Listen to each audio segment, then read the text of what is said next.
first, we have a student, Victoria Ivanov, who is going to be doing impromptu poetry. Let's give her a round of applause.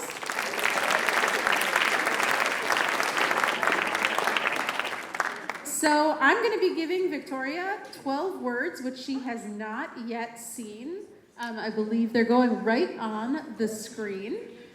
So she is going to write a poem during the period with these words and any others that she chooses. She can change the form of the word, but all 12 of those will be in it. And she's going to write backstage, and we're going to bring her back out in about 10:20.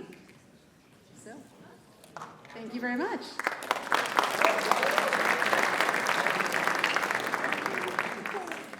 So today's featured guest won the 2024 Mary Higgins Clark Award for her debut novel, Play the Fool. The follow-up, Tricks of Fortune, was called A Delicious Blend of Suspense and Madcap Humor by the Library Journal. Her other work has appeared in the Bellingham Review, The Collegist, and Black Fox Literary Magazine. She has also written paranormal romances, award-winning movie reviews, and poems that have not only been published but read by up to dozens of people as well. Please welcome Lina Chern.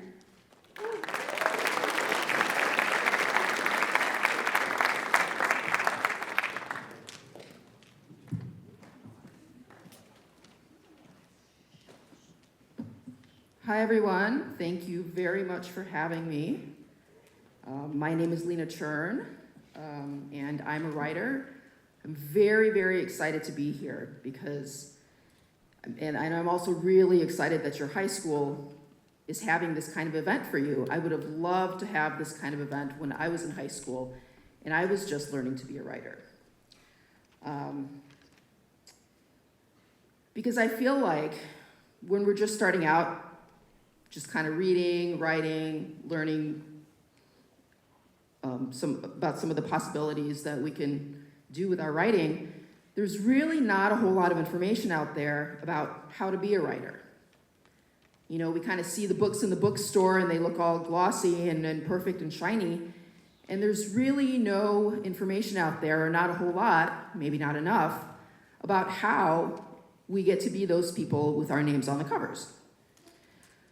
So again, I'm very grateful that your school is kind of helping you to demystify this process, because I feel like the process can sometimes be a bit of a mystery. Pardon me. Let's see if I can figure this out without breaking anything.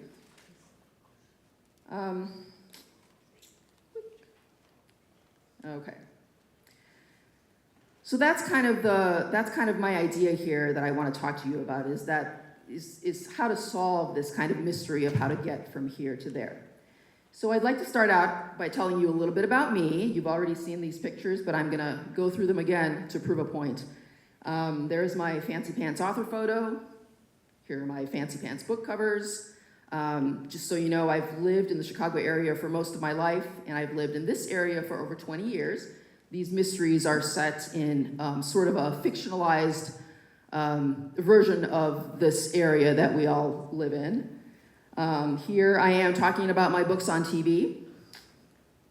Here I am wearing a fancy sparkly dress, accepting the Mary Higgins Clark Award for my debut novel from the Mystery Writers of America at the Edgar Awards ceremony in New York. The Edgars are sort of like the Oscars of the mystery writing world. It's like mystery nerd prom. And here I am when I was your age, and I was just starting out, and I was wondering how possibly I could become a writer. Now, the reason I started out with all that bragging was because I wanted to show you that when I was your age, I didn't think any of that was possible for me. If you had told me that I would be accepting an award for books that I had published, I would have thought you were crazy.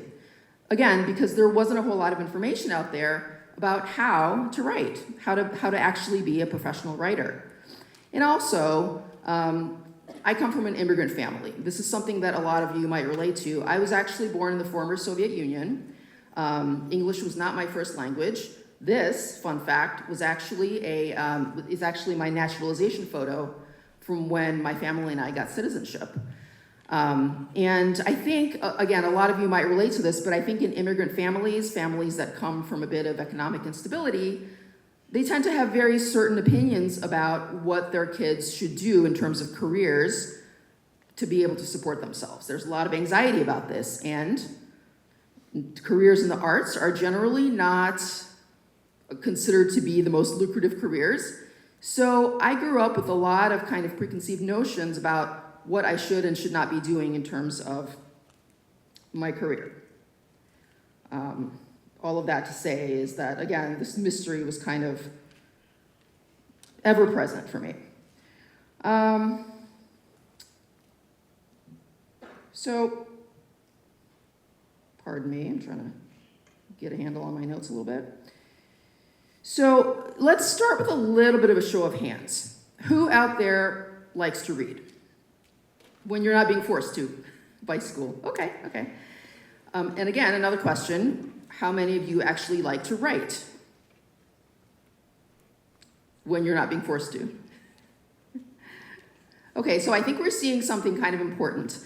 Generally, the people who think that they might want to write are the same people who do a lot of reading. Now, that's no accident because reading and writing are very, very closely related. This is something you've probably heard before, but it really is one of the most important things you can do to get yourself on the path to writing. Now, this is going to be my writing tip number one. What I'm gonna do here is I'm gonna tell you my story and how I came to writing. And I'm gonna share with you along the way what I learned in a set of what I call sort of writing tips or foundational ideas. These are very simple things that anyone can do. It's not really something that requires a lot of expense or any fancy degrees. There's something that's available to everyone. So, reading. Reading and writing are, again, in my mind, really kind of the same process. Writing just basically adds another step onto something that you're already doing when you read. When you read, whether you're reading a book or you're reading in a larger sense, when you're kind of observing the world and making sense of it, you do what? You take in information, you reinterpret that information in your mind, and then when you write, you put that information out into the world in your own voice.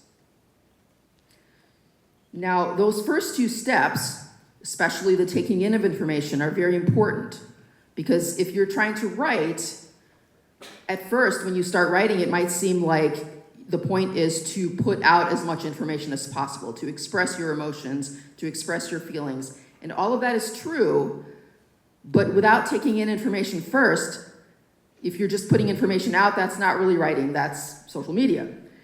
So that taking in of information is very, very important.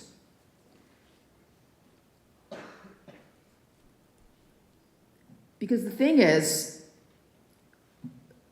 one very important component of writing is the audience. And that's something I'm going to talk a little bit about later. But again, when you write, you actually need to put out what you're expressing in a way that your audience will respond to and enjoy. Okay, so when I was a kid, I very, very, very much loved to read. And my favorite author was this guy, Harlan Ellison. Now, when I was a kid, I loved science fiction. I didn't actually get to be a mystery writer or a mystery reader until much later. I was a big nerd, before being a nerd was cool, and I read everything of this guy's that I could get my hands on. Look at how fabulous he looks in his 1970s finery. He was kind of a strange guy. He was this very sort of belligerent, rebellious kind of guy, and I just thought that was fantastic. I kind of wanted to be him. But this was really the first time that I kind of thought, after reading something that I really enjoyed, that maybe I could actually do this on my own, that I could actually try my hand at this. So I did. I tried to write some science fiction stories, but it was really hard. I kept running into roadblocks. I was never happy with anything that I wrote because it was never as good as anything I read by my hero or by Stephen King or by any of the other writers that I was reading. And I just thought, what am I doing wrong here? You know, I wrote in my journal all the time. I filled notebook after notebook with feelings and impressions, thoughts, and that was really easy and fun for me to do. I couldn't have stopped if I tried. And that was what I wanted from my writing. Mr. Ellison here talked all the time in his essays about how much he loved the process of writing, how he would get into these sort of writing trances where he would lose track of time, and nothing else mattered to him except getting the story out. Well, I wanted that. More than publication or awards or being rich and famous, that was what I wanted. I wanted to enjoy writing because I had experienced it to some extent when I wrote in my journal, but whenever I tried to write for an audience, that flow dried up. And this was very discouraging to me because I thought that even though I had just started, that somehow writing was going to be easy, that I was going to be as good as the people I was reading. It doesn't sound very reasonable to me now when I talk about it, but at the time, I really believed this. So, just to prove a point, let me ask you something. How many people here are in band? Do we have any musicians here? Okay. Right over there. Can I ask you your name? Yes, you. Cecily. Cecily. What instrument do you play? Saxophone. Saxophone. How long have you been playing? Since 5th grade. Since 5th grade. Wow, that's a really long time. So let me ask you something, Cecily. When you picked up the saxophone in 5th grade, were you any good?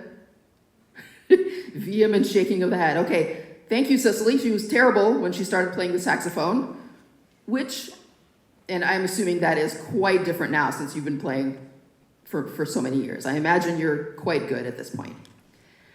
So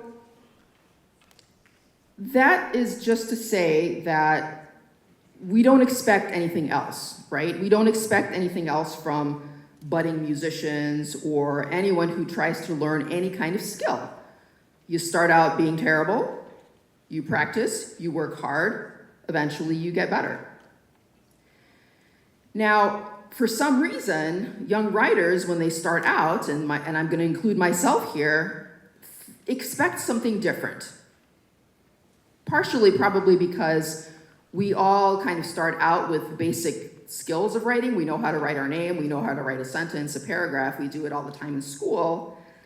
But writing well, writing creatively, is just like learning to play the saxophone, or learning to drive a car, learning to repair a car. Anything that you want to do well is going to take practice, is going to take time, is going to take learning, and is going to take a lot of patience with yourself.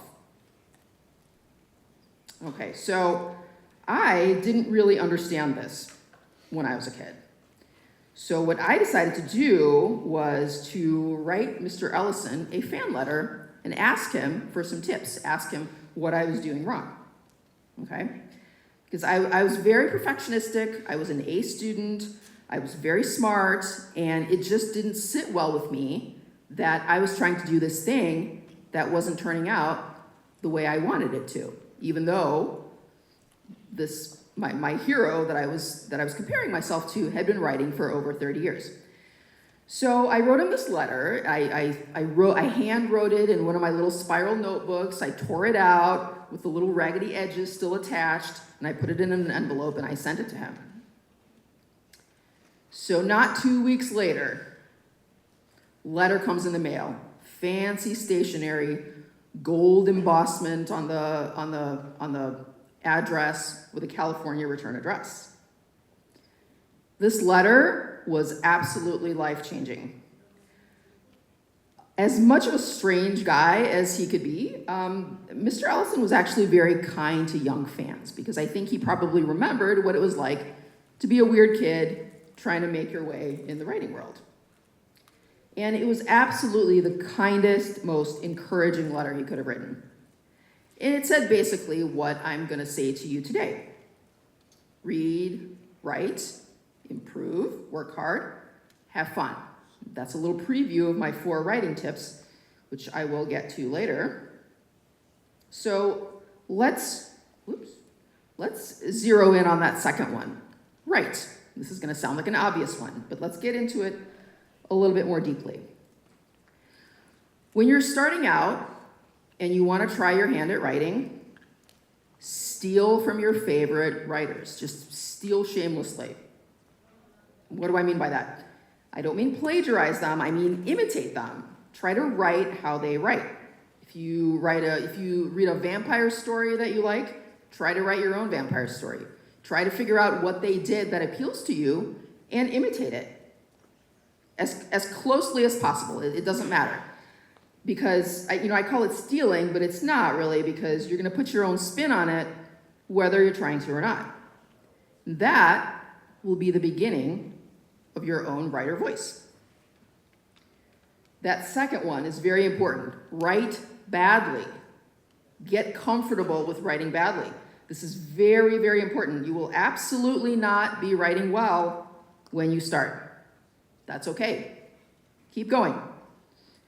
Because what happens when you don't practice your instrument? You don't get better, right?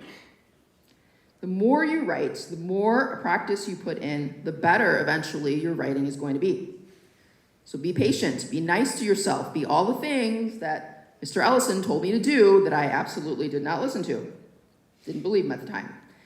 If anything, that letter that I showed you that was supposed to encourage me actually froze me up even more, because this person that I admired very much had confirmed that I had what it took to be a writer.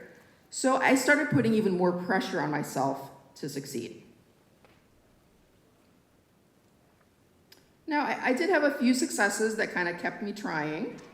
For example, when I was a sophomore in high school, I actually won a contest run by the Chicago Tribune, where the prize was to spend a year as a teen movie critic, writing actual columns in the Chicago Tribune and seeing movies on the Tribune's dime, which was very fabulous. So there's an example of one of my columns over there.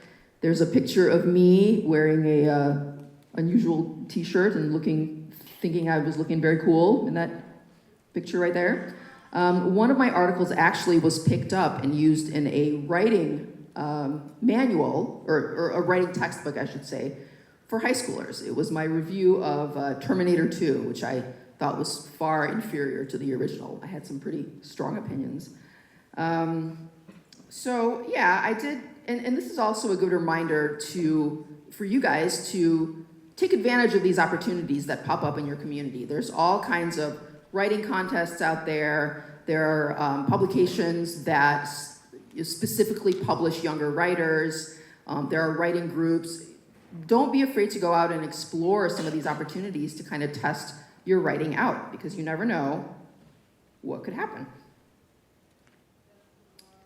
All right, so fast forward a little bit to college. Here's me in college with my roommate being a goofball.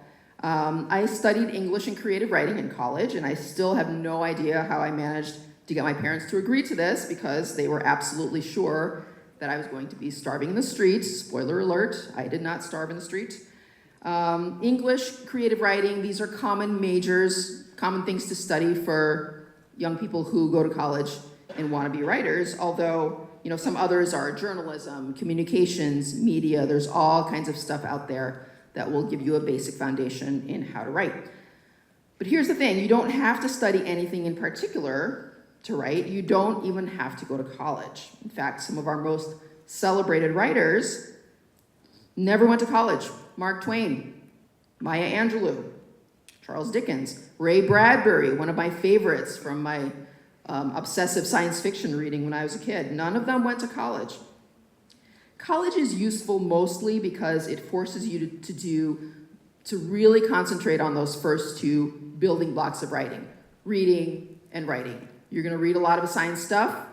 If you take creative writing classes, you're gonna be forced to write. And all of these things are very, very useful. It also will introduce you to some other basic writing skills that, again, you don't have to go to college for, you can get elsewhere.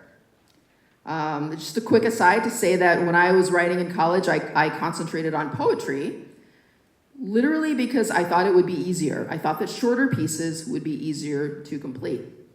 Boy, was that wrong. Poetry, if anything, is actually more difficult because you really, really need to concentrate on every single word. Every single word needs to be there. In retrospect, I'm actually kind of happy that I started with poetry because it taught me that skill of paying very, very close attention to language. And still, even when I write my longer pieces, short stories or novels, I obsess over every single word because I'm very concerned about how my writing sounds. When you write, language is basically your material, and manipulating it is your craft. So let's go through some of the other skills I learned in college, all of which kind of go under the category of keep writing. I know these are all things that sound very obvious, but I really can't stress enough how important some of them are. Keep writing, get feedback. Now, for some of you, college is going to be your first exposure to a writing workshop. And again, writing workshops are available everywhere. Not necessarily in college. Now, a writing workshop is how a lot of writing classes are run. Basically, the idea is, for those of you who aren't familiar, you bring a piece of writing to class, the other students, led by the professor, will give you feedback. This is a very important skill to learn as well. Accepting constructive criticism is very, very, very important. This might be the first time you show your work to other people, and it might be scary, but you definitely need to do it if your writing is going to improve, and I'll tell you why. Because again, like I was talking about earlier, when you start writing, it's really kind of all about you, right? Expressing your own feelings, your own point of view. And eventually, you start to understand that good writing is less about you and more about your readers, about what your readers can take from your work. So the challenge becomes how to manipulate language to bring across what you're thinking and feeling to the reader in a way that will satisfy not just you, but them. Okay, so fun fact, I actually used to run the writing critique group at the local library, right here at Cook Library, right down the street.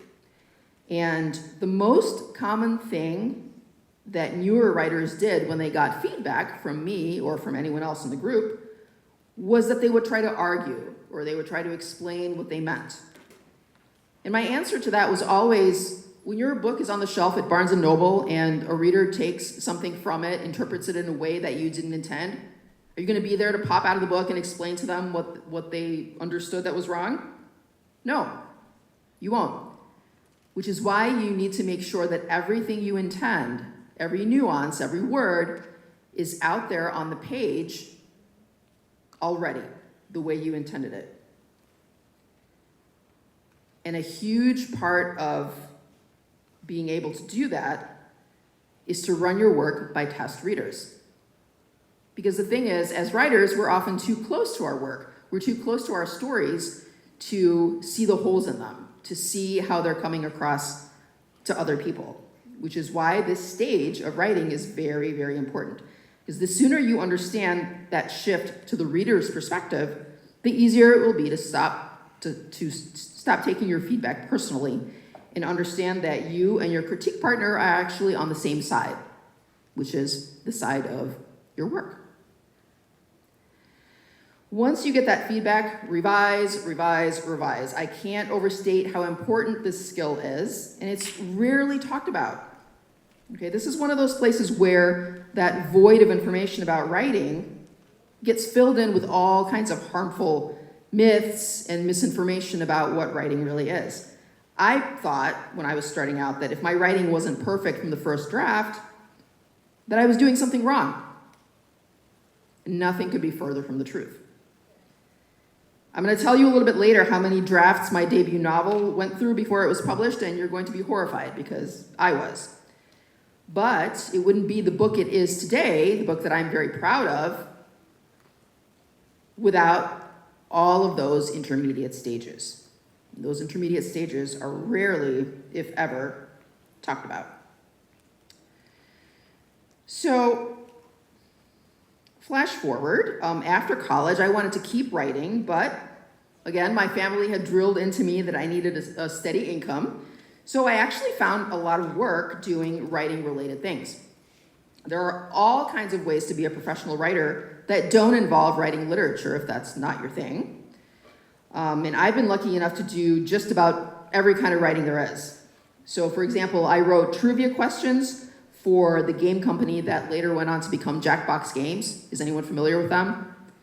They do all these fun little trivia games. So I wrote trivia questions. I wrote for a television show that was based on one of those games that we worked on.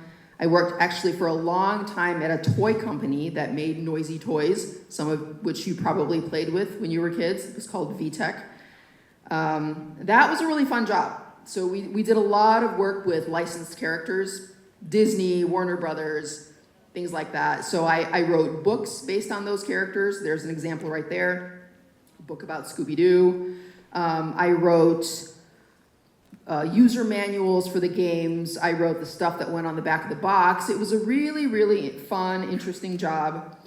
And it kind of taught me, all of my work experience kind of taught me that there are a lot of things you can do out there in the world to write, to make a living at writing. Now, in the meantime, I was still trying to write poems. I was still trying to write short stories and get them published. I had a few successes, but I just really felt like I wasn't getting anywhere with it. My work was fun and it paid the bills, but it wasn't where my heart was. I still very much wanted to write literature, but I just had never figured out how. I knew I was skilled, and again, I'd had a few things published here and there, but I just never really got into that groove that I was chasing all my life, that sort of writing pleasure that always felt like the prize to me. Writing was still very much a mystery. So this was a tremendous source of stress and unhappiness in my life. I felt like I had failed. I felt like I was not doing what I was meant to do. And eventually, especially after I had kids, while I was trying to work full time, it all got to be too much. I just sort of gave up. I figured, well, I guess I'm not really meant to be a writer. I guess I'm not good enough, or it's not for me, or maybe I was wrong about myself. Until something magical happened. So when at this point I was still working full time and at the toy company when my son, who was about 3 at the time, was diagnosed with autism. Taking care of him with a full-time job got to be too hard. And so my family and I made the decision for me to quit my full-time job and stay home to take care of him, which we were very lucky and privileged that we could do that. I know that's not an option that's available to every family. But we spent a few years doing that, and when he got a bit older and went to school, when I had a bit more time, I decided I would try to pick up some short-term work, freelance work, that I could do from home while he was in school. And I came across this ghost writing job, which means that basically I was doing all the writing for someone else to put their name on it. I came across this ghost writing job that required me to write a series of paranormal romance stories about a woman who helps her hot FBI boyfriend solve crimes with the help of ghosts. She sees dead people. Kind of a silly idea, but it was a job and I had to do it. And I had to do it fast. I had to do it on a deadline. I had to turn these stories around lickety-split, one after another. I didn't have time to worry about how good they were. I certainly didn't have time to worry about making them perfect. Who cared? My name wasn't even going to be on them, right? Eden LaRue, Sandra Ross, these people don't exist. It was actually me writing these extremely glossy romance stories. Well, something very, very strange and unexpected happened at that point. It was like the skies opened up and the rains came. I literally stayed up nights writing these stories, these ridiculous psychic detective stories, because it was so much fun. It felt, you know what it felt like? It felt like I was stuffing my face full of chocolate. That was the level of pleasure that I was getting from writing these stories. That's how intense it was. And here it finally was, that feeling that I'd been chasing all my life. So what was different? Well, the pressure was off. Meaning the pressure that I put on myself. I wasn't worried about making it perfect. I didn't even have time to worry about making it good. I was finally free of all those preconceived notions about writing that had tripped me up all those years and kept me from doing it. Now, these stories are not the best thing I've ever written, I will admit, and they're gone from the internet now, and good riddance. But the experience of writing them made everything that I had ever learned about the process of writing and kind of ignored finally make sense and fall into place. That was the completely accidental beginning of what I consider to be my true writing career. Because sometimes difficult circumstances, like the change in my family, can open new doors, can lead to unexpected good things. That leads me to probably the most important writing tip of all, which is to have fun. Because without the fun, you're not going to get anywhere. You won't be able to motivate yourself to keep going. And no deadline, no class, no fancy laptop or writing software or anything like that will make you write if you're not enjoying it.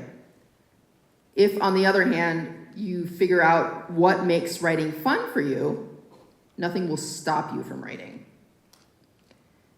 Because the fact is, we do what feels good. So if you want to write, find a way to do it that feels good. And if you haven't found it yet, keep looking, keep exploring.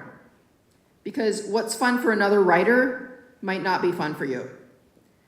There are as many writing processes as there are writers. For me, for example, writing in my journal was always easy and fun. I never had to force myself to do it. So when I'm struggling to write, when I'm trying to work out a plot point or some part of my story or novel isn't making sense, isn't falling into place, what I usually do is I step back and I start journaling about it.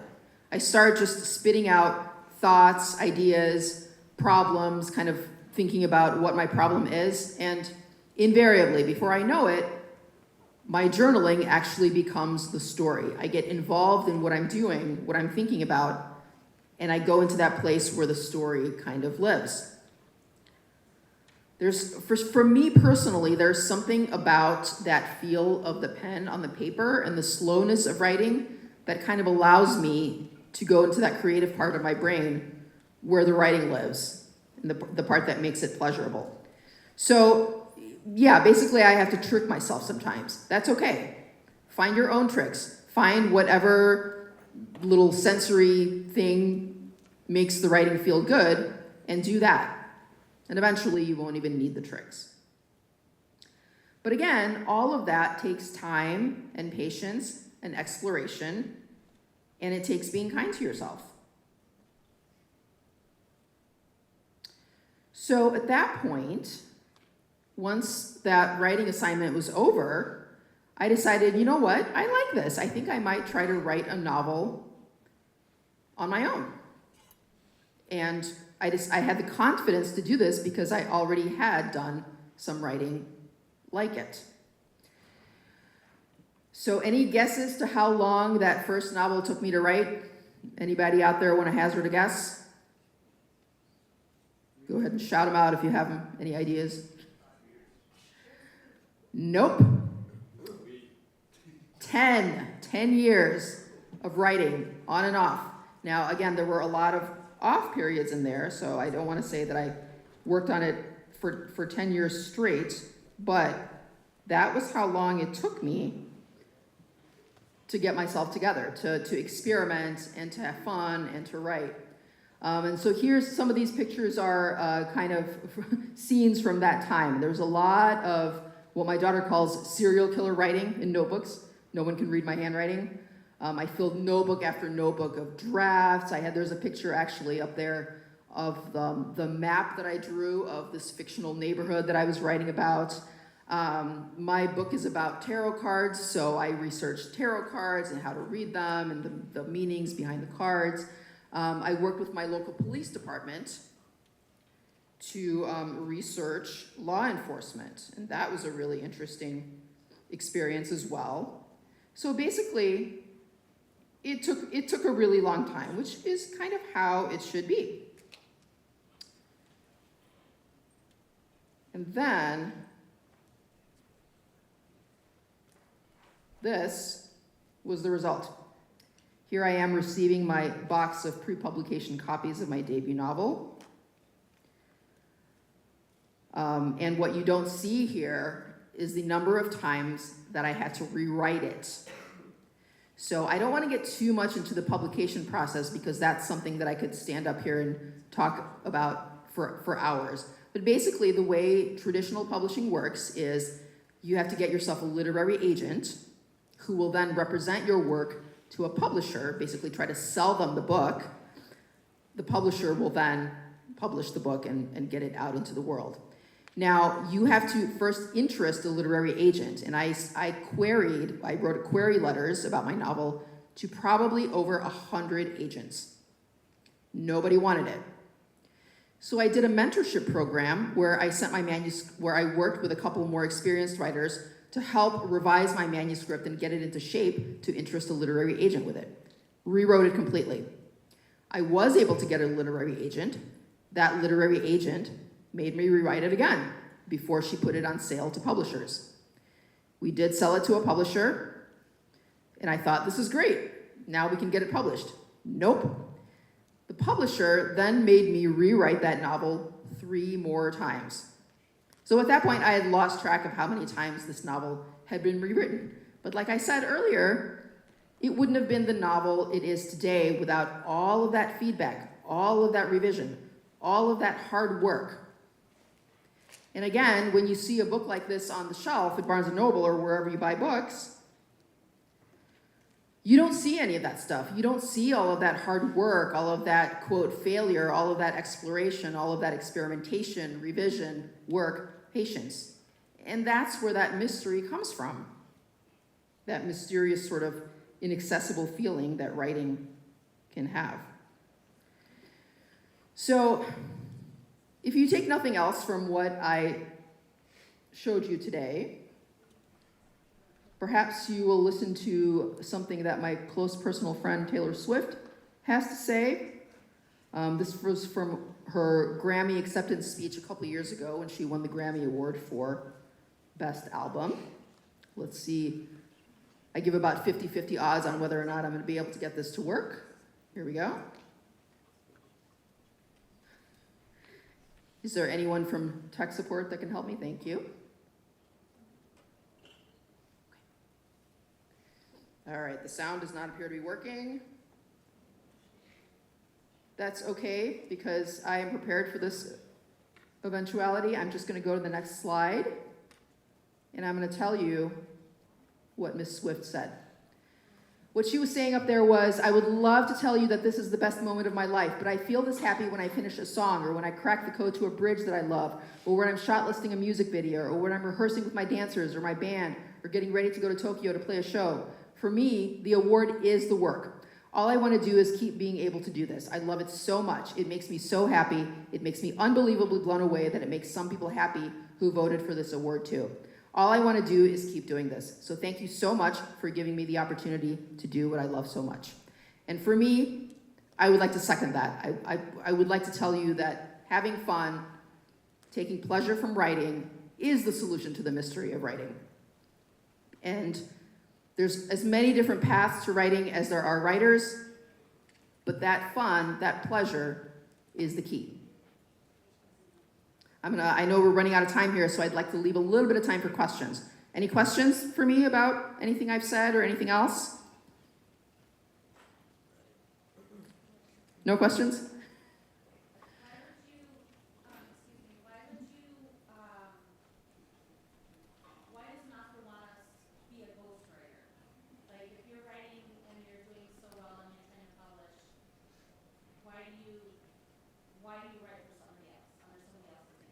Okay, so the question was, why would you want to be a ghostwriter and write under someone else's name when you're trying to get your own work out there? That's a really good question. Honestly, money. If you're trying to get a job in writing, then that's being a ghostwriter is good work if you can find it, because it still gives you that pleasure of writing, even though you're not putting your name on the final work. And it'll allow you to kind of, pay the bills and keep the lights on while you are pursuing your own work. It's just one of the many professional opportunities that are available to you as a writer. Thank you. Anyone else? Nope. Well, in that case, I'm going to think, do we have a question? I'm sorry, I was just checking. Sure. Yeah. Oh, okay. No questions. Well, in that case, I'd like to thank you very much. This was a wonderful, wonderful opportunity, and I very much enjoyed sharing my experience with you. I hope that it was a little bit interesting for you to hear. Thank you.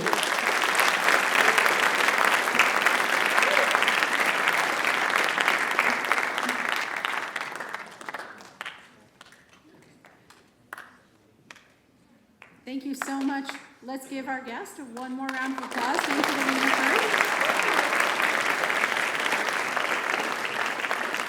And now we're going to bring Victoria back out to read us her poem.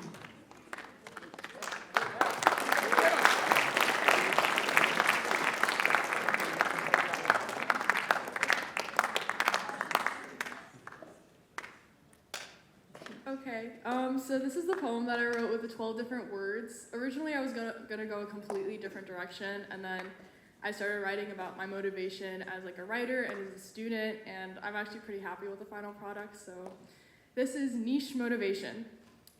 My motivation drags itself along like a snail. I only know it has been here by its slimy trail. I'll wait and wait for an impromptu spark of inspiration, only to find a brief, fanciful fascination. I clamp down on my pencil, hoping to write, but nothing comes out, my teeth I bite. I wish I could recite some incantation, something to replenish my motivation. My feelings are anything but homogeneous, leaving most of my writing rather ominous. A magnitude of pressure weighs my shoulders down, another assignment, another essay, another frown. If only there were some type of trinket, something to help me out like a lucky cricket. My desk is my territory, I abandon and remiss. I didn't want to claim it, it's nothing I will miss. It used to be a place of creativity, sure, but now it's where I keep myself from working on my floor. Though with courage I sit upon the chair, pencil back in hand, I've tied up my hair. Gravity won't have to hold me down as my niche motivation has found its ground.